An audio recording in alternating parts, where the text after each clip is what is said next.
문제는 경제야, 이 바보들아.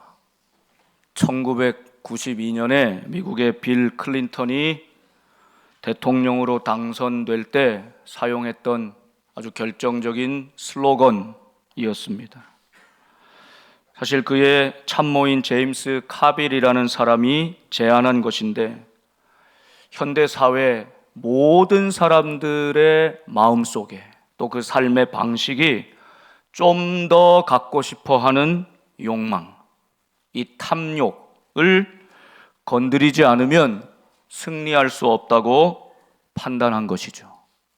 마침내 견고해 보였던 그 아버지 부시 대통령의 인기를 무너뜨리고 경제 대통령, 경제를 살리겠다라고 하는 슬로건으로 클린턴은 당선되었죠.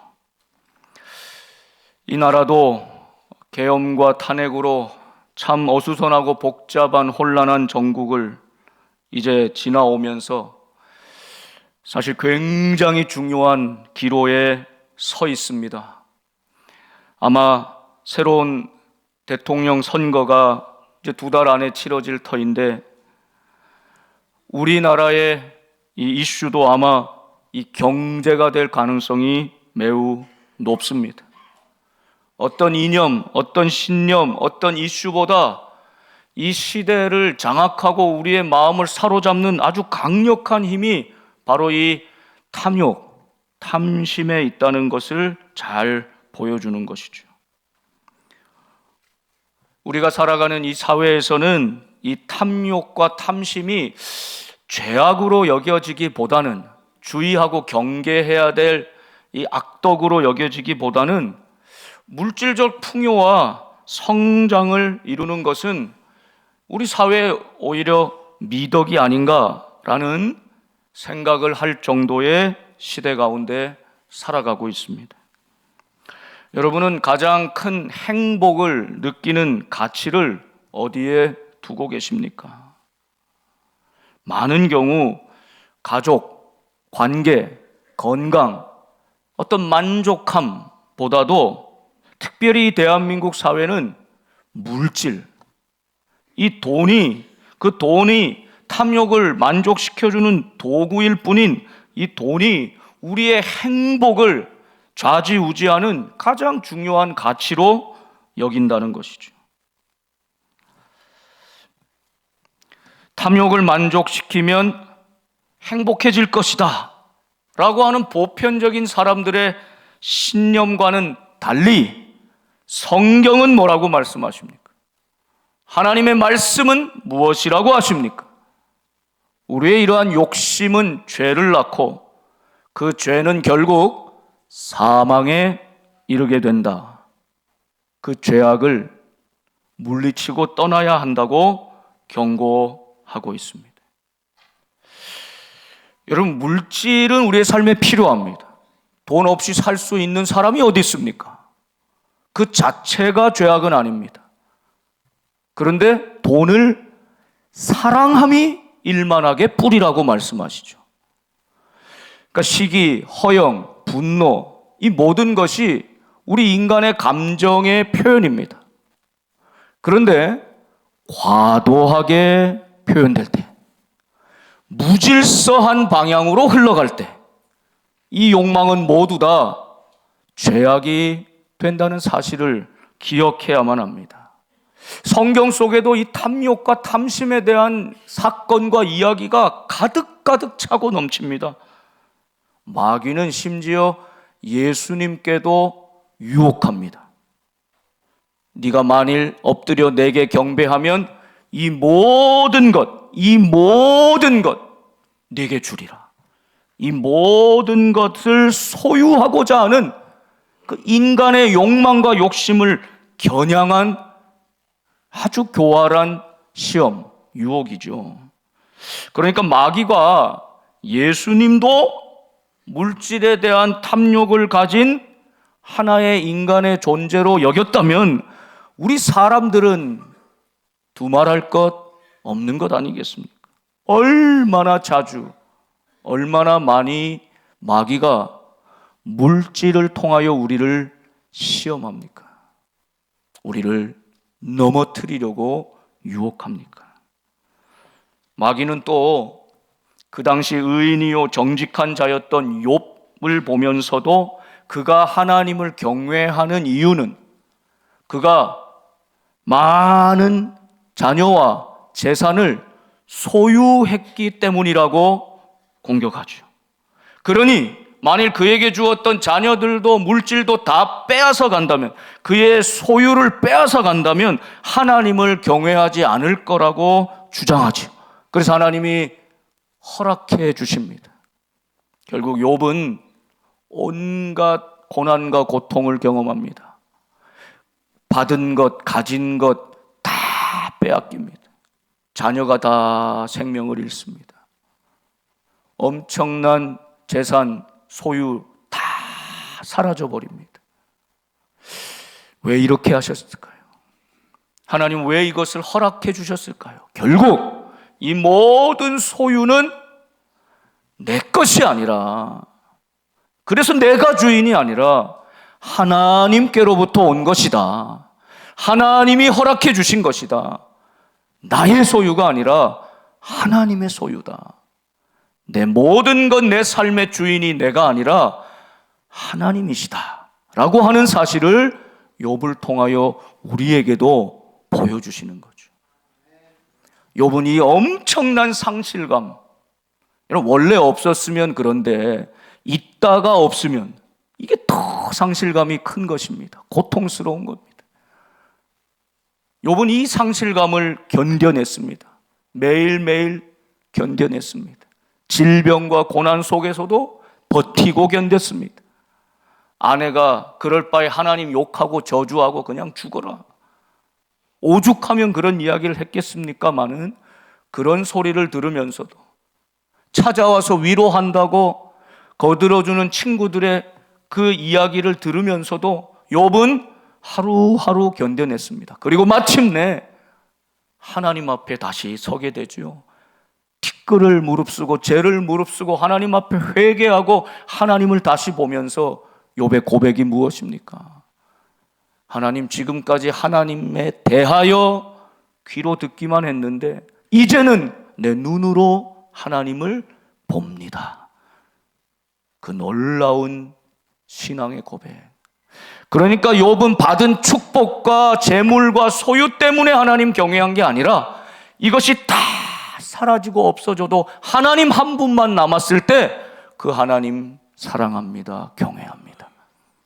그 믿음으로 쓸 때 하나님은 놀랍게도 그에게 자녀도 재물도 갑절의 복을 더해 주셨죠. 우린 자꾸 갑절의 복에만 아멘하고 관심을 갖는데, 그러면 욥 같은 고난을 견뎌내야 되는 거죠. 하루도 견디기 힘든 고통입니다. 그러니 욥이 대신 고난 받아줬잖아요. 우리 간접 체험하라고.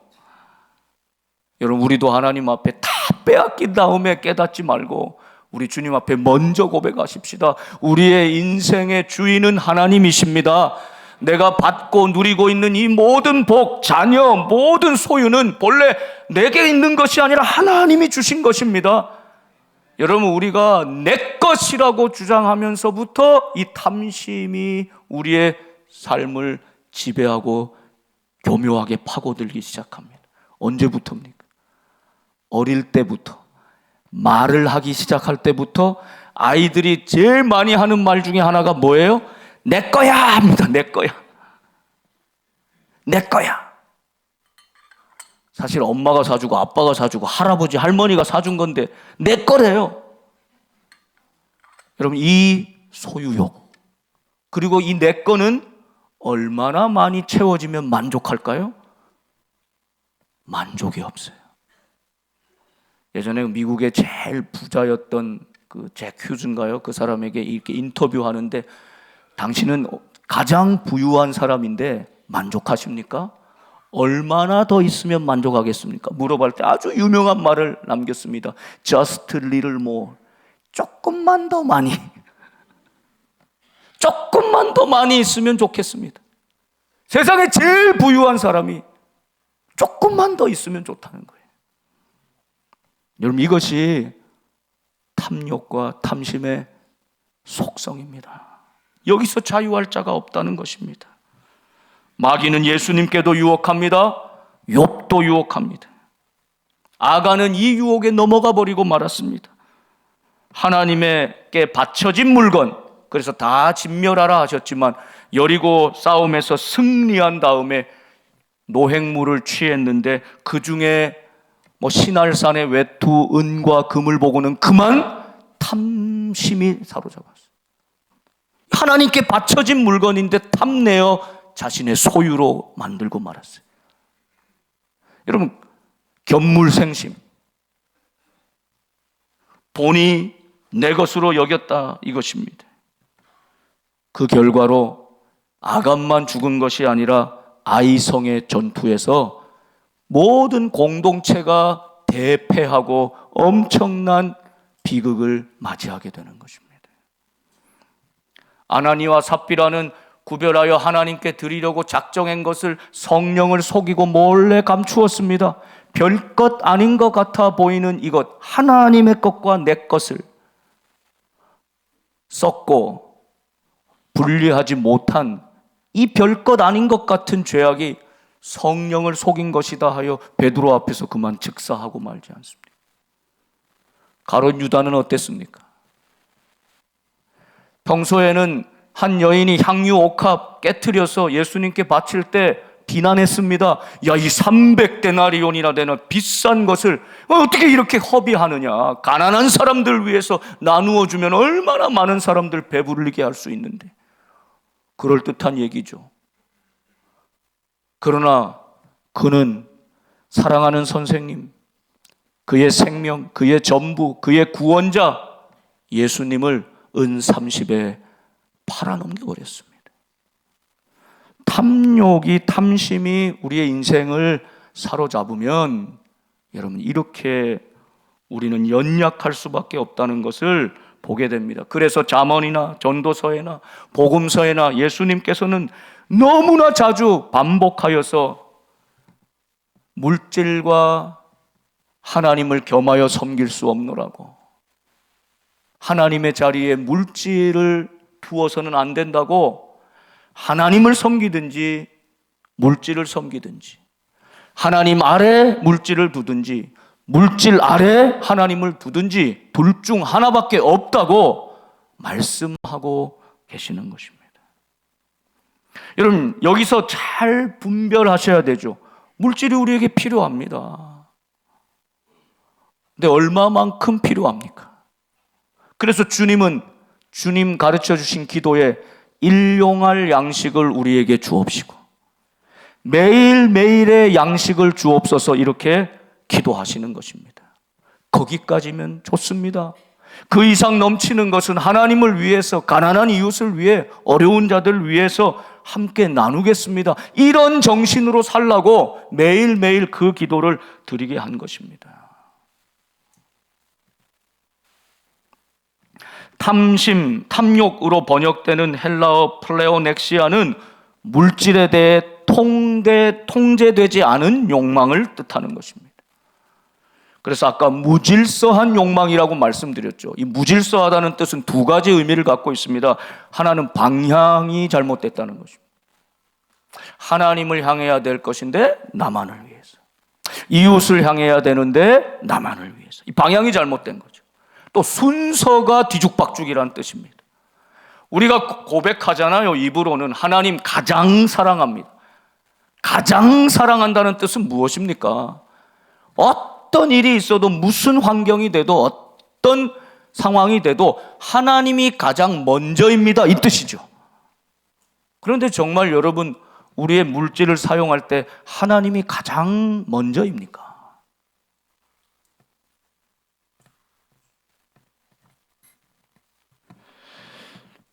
히브리어에서도 이 통제되지 않은 강한 욕망을 탐심, 탐욕으로 표현하고 있고, 이것은 우리가 본능적으로, 모든 인간이 보편적으로 저항하기 어려운 재물에 대한 강렬한 욕구라고 말씀하고 있습니다. 골로새서 3장 5절에는 뭐라고 말씀하십니까?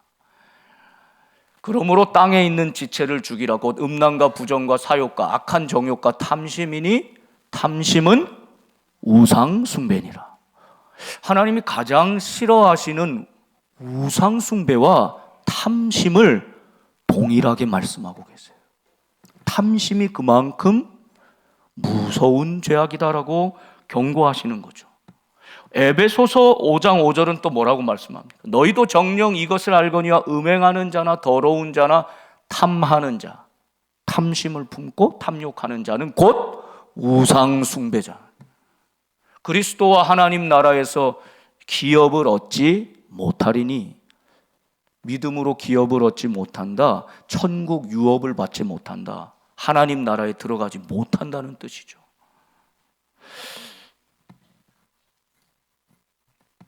여러분, 우리가 물질이 우리에게 필요한 것을 주님이 아십니다. 그런데 이것에 넘쳐서 과도하게 계속 조금 더 많이, 조금 더 많이, 조금 더 많이를 집착하게 되고, 이 물질을 주신 하나님을 잊어버리고 하나님께 감사하지 않고 또 가난한 자와 이웃들에게 냉담해지면서 오직 자기만을 위해, 자기를 위해서 모아두고 쌓아두는 이 모습으로 변질될 때 이것은 탐욕이다, 우상 숭배와 같다, 너희가 물리쳐야 될 탐심이다라고 말씀하는 것입니다.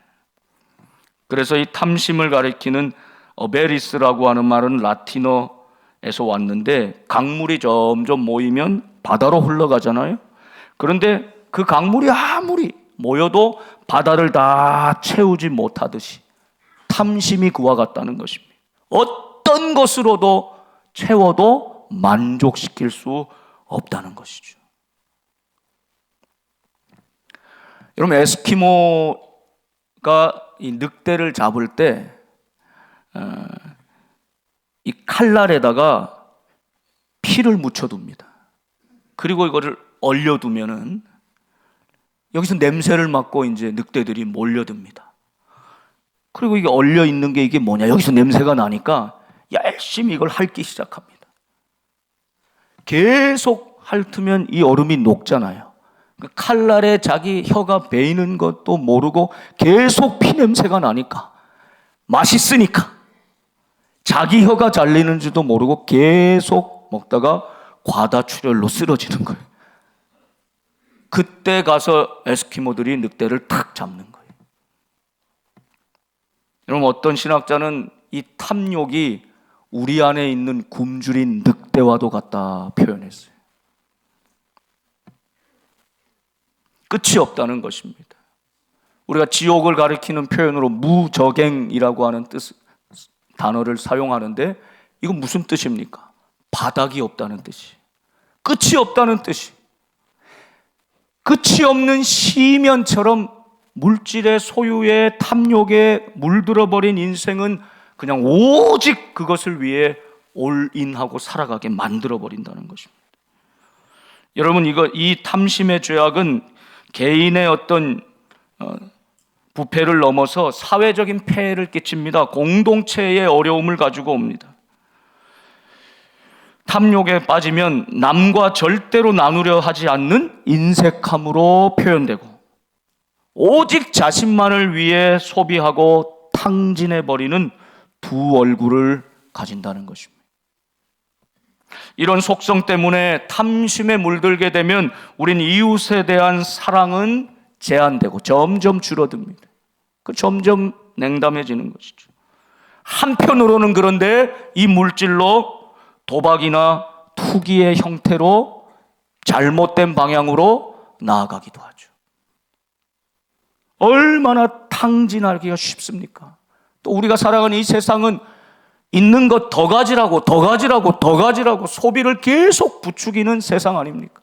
아이폰도 1년 지나면 새로운 모델이 나옵니다. 갤럭시도 새로운 모델이 나옵니다. 계속 그것을 가져야 되는 것처럼 우리의 소비 생활을 부추기는 거죠.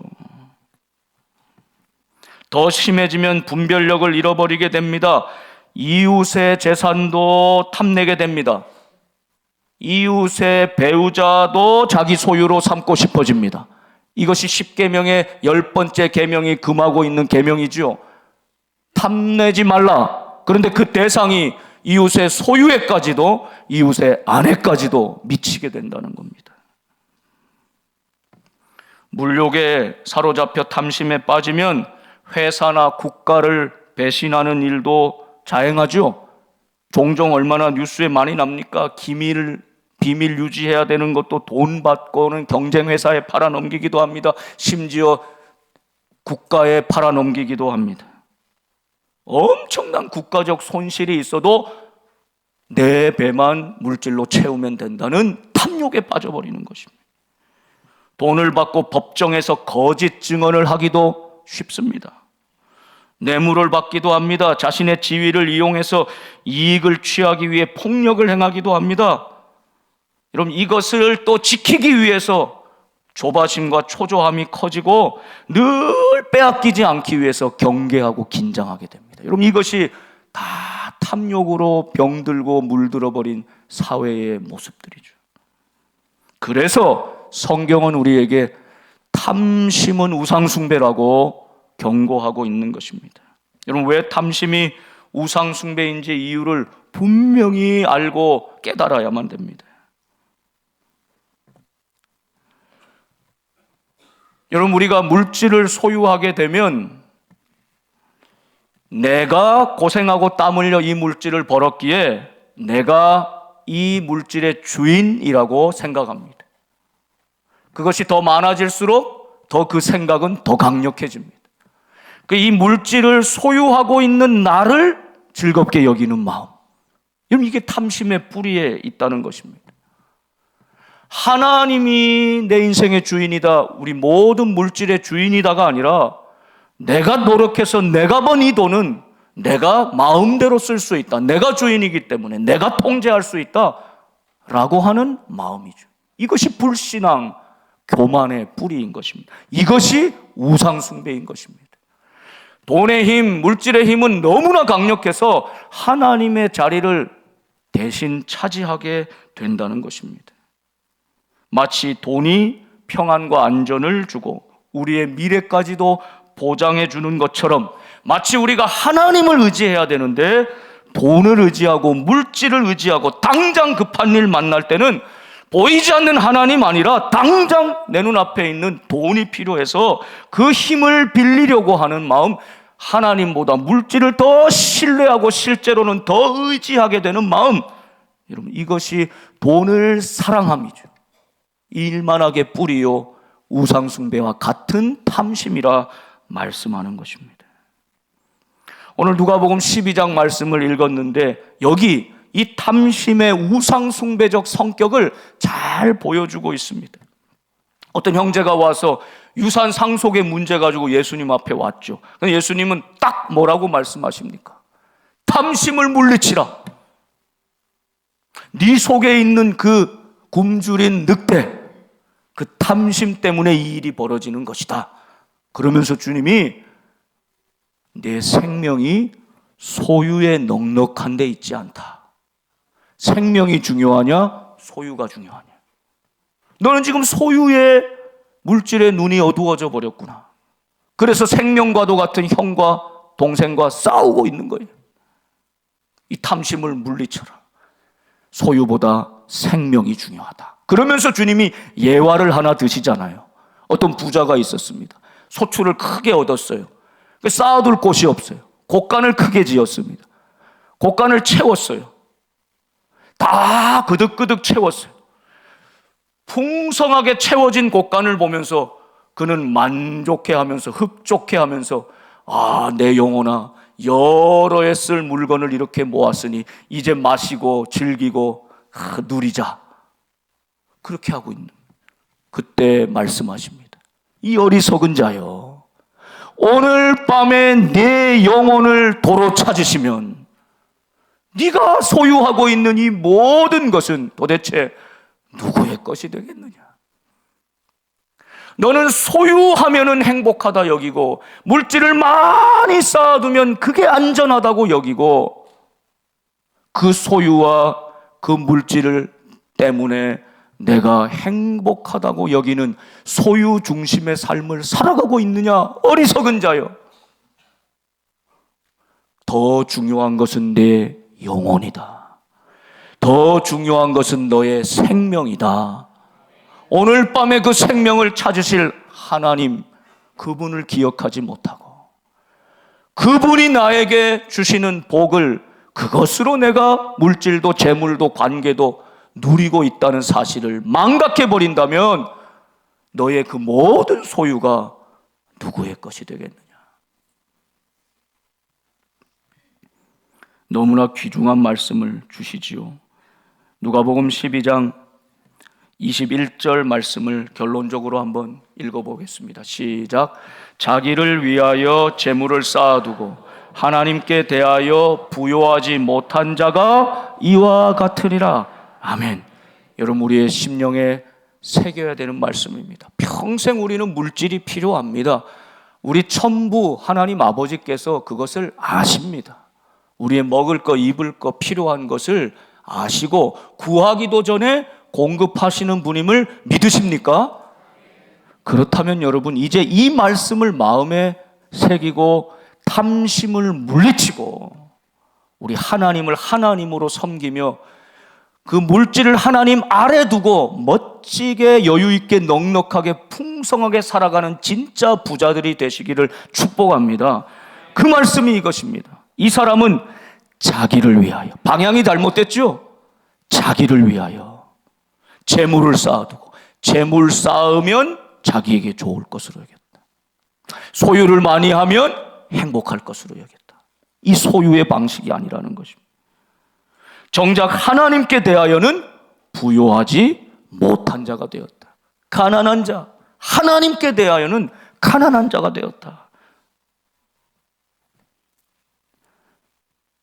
누가복음 12장 33절에는 이렇게 말씀하십니다.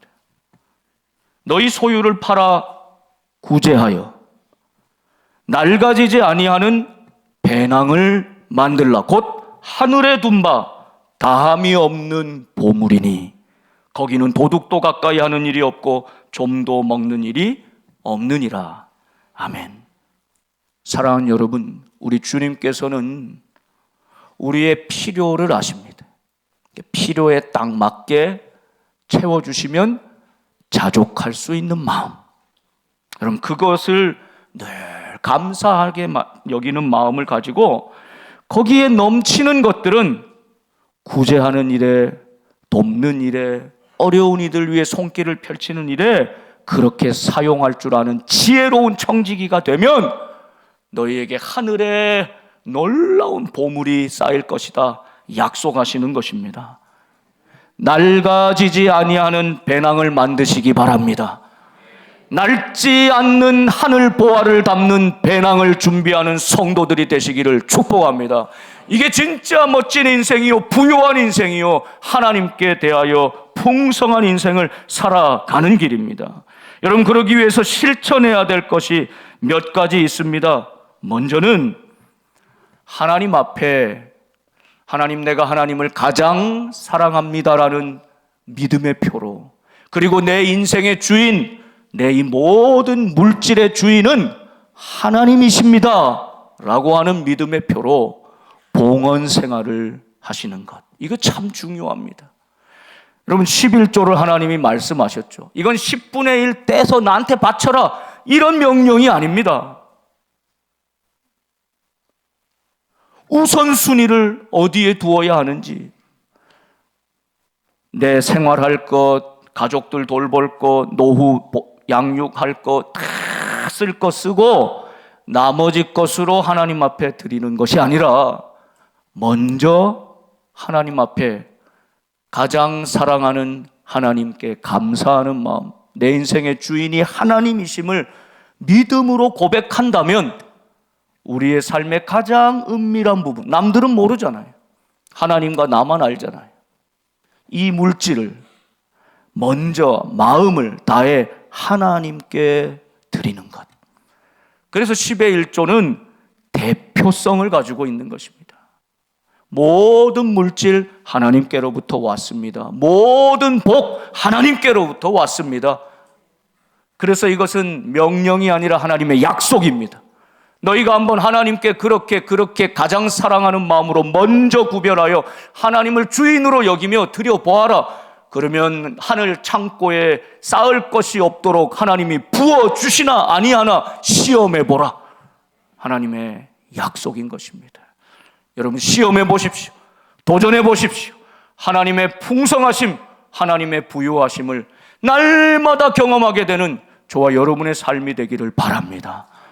여러분, 그리고 가난한 이웃들을 향한 마음, 이웃에 대해 냉담해지는 마음이 아니라 소유 중심의 삶이 아니라 존재 중심의 삶, 내 영혼, 내 존재, 내 생명이 가장 중요하듯이 나와 너, 이웃을 너로 부르는 마음, 너로 여기는 마음, 그것 물질이 아니라 사람을 상대화시키는 것이 아니라 물질을 중요하게 여기는 사람은 사람을 상대화시킵니다.